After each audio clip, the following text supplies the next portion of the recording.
Don't choose a cheap resort for your destination wedding, please.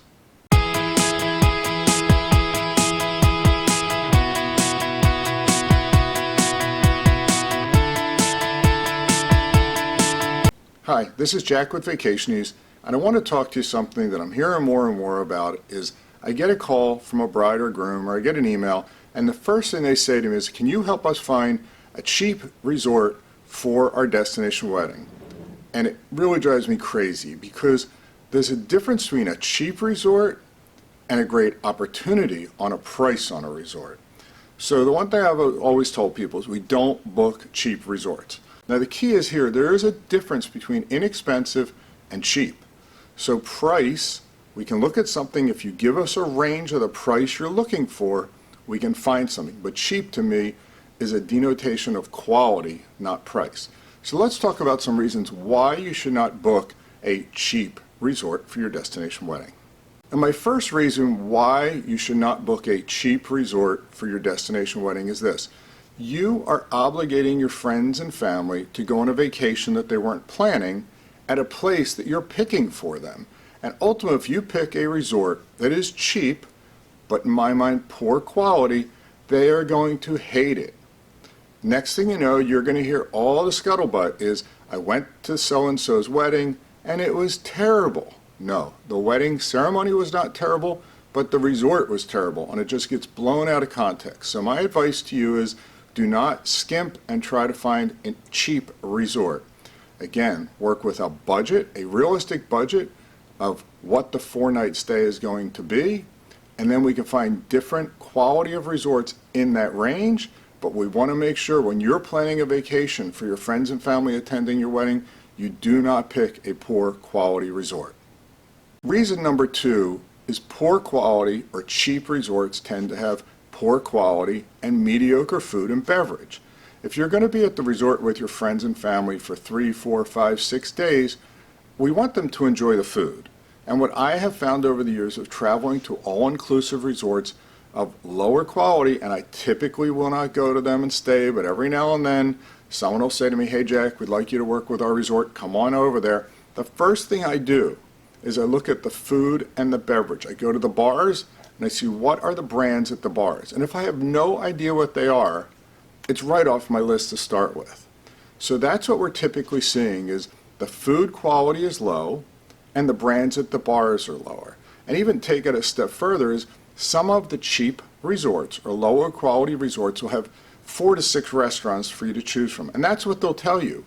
But as you get there, what they'll say is, dependent upon the number of nights you're staying at the resort, it defines how many nights you have to eat in the buffet and how many nights you can eat in an a la carte or a menu restaurant. And even further, some of those resorts, if you look at the menus, they'll have asterisks on them. And it will say, not included as part of the all-inclusive or a supplemental charge. And I just saw that at a resort, which I'm not going to say the name, about a month ago, is there were 2 restaurants that looked really good. But when I asked about them, I was told those have a cover fee in addition to the all-inclusive to eat at.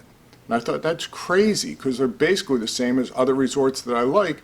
So if I'm going to have to spend $50 to go to the nice French restaurant, why wouldn't I just go to a nicer resort to start with?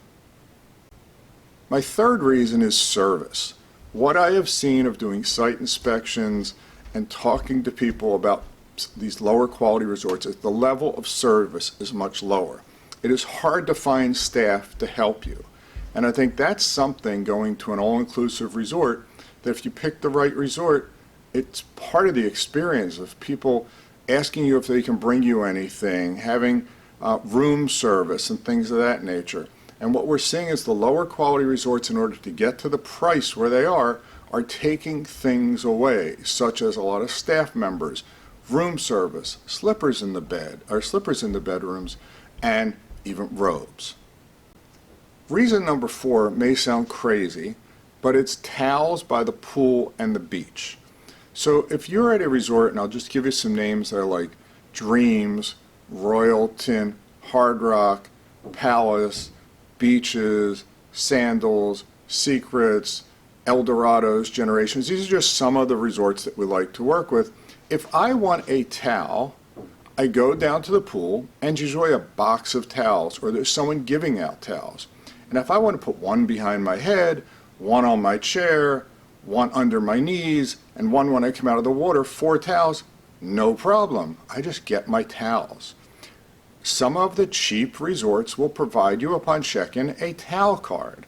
And what they will tell you is when you go to the towel booth, yes, believe it or not, there is a towel booth.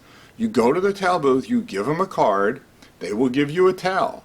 But if you ask them for 2 or 3 towels, they will just harass you and tell you, oh, you can only have 1 towel. If you push them hard enough, you can get some. And they will explicitly tell you at the end of the day, please bring back your towel and I'll give you back your towel card, so you exchange a card for a towel. And if not, on the towel card, I just saw one that said, if you do not return the towel card for the towel, you will be charged $25 to your room. It drives me crazy. Number 5 would be hidden extras. And as I mentioned before in food, sometimes there are charges or supplemental charges to eat at certain restaurants. I checked into a resort a month or 2 ago that, again, it was a new resort. I had never stayed there, but I wanted to see it, so I was just going to go for a night. Check in, and the first thing they do is they told me, these are the restaurants that are open, so I like this. And they said, which would you like to dine at? And I said, I have no idea. I'm just getting here. When I want to go, I want to go. They're like, that's not how we work at our hotel. You have to make your restaurant reservations up front. So I picked one of the restaurants. They said, oh, that's a very good restaurant. It's $25 extra. I said, no, it's part of the all-inclusive. They said, no, that one is a supplemental charge. So I think you have to look at these hidden fees. They also asked me if I wanted room service. And I said, of course, not that I order from it, but yes, I wanted to try and look at the room service menu. And they said the room that they put me in did not include room service, but for a small fee, I could upgrade to a nicer room, which did include room service. Well, first of all, I wasn't paying. They were hosting me, and they were going to put me in a cheap room, which really irritated me to begin with, that you're inviting me to your hotel and going to put me in a lower-end room. But to me, it was just the experience that we don't want your guests coming to your wedding and because they were picking an inexpensive room, not getting the same amenities that someone that may have picked a nicer room. I do not like it when our guests have all these supplemental fees. And we're seeing more and more, specifically after COVID, when the hotels are looking for ways to make more money, that they're adding all these charges. So if you stay at the quality resorts that I mentioned a couple minutes ago, the only way you're going to see a supplemental fee is maybe the spa, the gift shop, a tour or excursion, maybe a wine tasting or a wine pairing or something like that. But other than that, the majority of things you do at those resorts, at the good quality resorts, will not have supplemental charges. So again, it's another reason why not to pick a cheap resort for your destination wedding. So my last reason is more related to you, the bride and groom, of customizing the wedding ceremony and your wedding events. What I have found is that the lower quality resorts, the wedding teams are very package oriented. So if you have these dreams of, your Pinterest boards or customizing your events, what I have heard from friends, competitors who have worked with some of these resorts, and I've seen in the information they're sending us, that they are package driven. If you like the bronze, silver, gold package, fine. But if you want to veer away from that and customize or take some from column A or column B, they don't like to do it. Again, they're very package driven. The other thing I've seen a correlation between the lower price resorts do a lot of weddings a day. The resort I stayed at, which again I'm not going to name names, they were doing 8 weddings a day is what the wedding manager told me. 8 weddings a day. And they had maybe 3 venues. And a couple of them were relatively close to one another. So what she told me is they will never do 2 weddings in the same venue at the same time. I couldn't believe she said that to me. But I asked her, if you do a wedding over there, will you do a wedding over there right after at the same time? We'll never do one next to one another at the same time. They're an hour apart. And what I had said to her, here's the problem I have with that.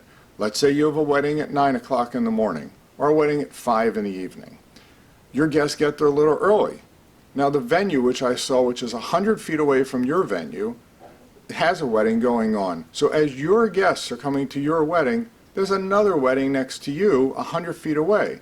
Now, if your guests are a little noisy, it's going to be a little annoying to the wedding next to you. But turn it around, and that's your wedding over there, and now these people are coming. So I just find that, again, the lower price resorts are looking for other ways to make money. The wedding planning process is definitely not as customizable as if you stick with the better resorts. Now, at the end of the day, when we look at these resorts, the key is, again, finding a budget that works for you, and let me stress, realistic budget. So if you say to me, whoever you're working with, hey, my guests are going to come for 4 days, and this is what I want to spend for my guests stay at the resort, or what I want them to stay, I think a good travel professional that does destination weddings on a full-time basis and is serious about it knows what the pricing is going to be and can say to you, look, it's unrealistic to think that, or the price is, oh my God, that's amazing. So my summary is, please, please, please, don't pick a cheap resort for your destination wedding so that you can have the wedding of your dreams, your guests can have the vacation of their dreams, and overall, everybody has an amazing experience.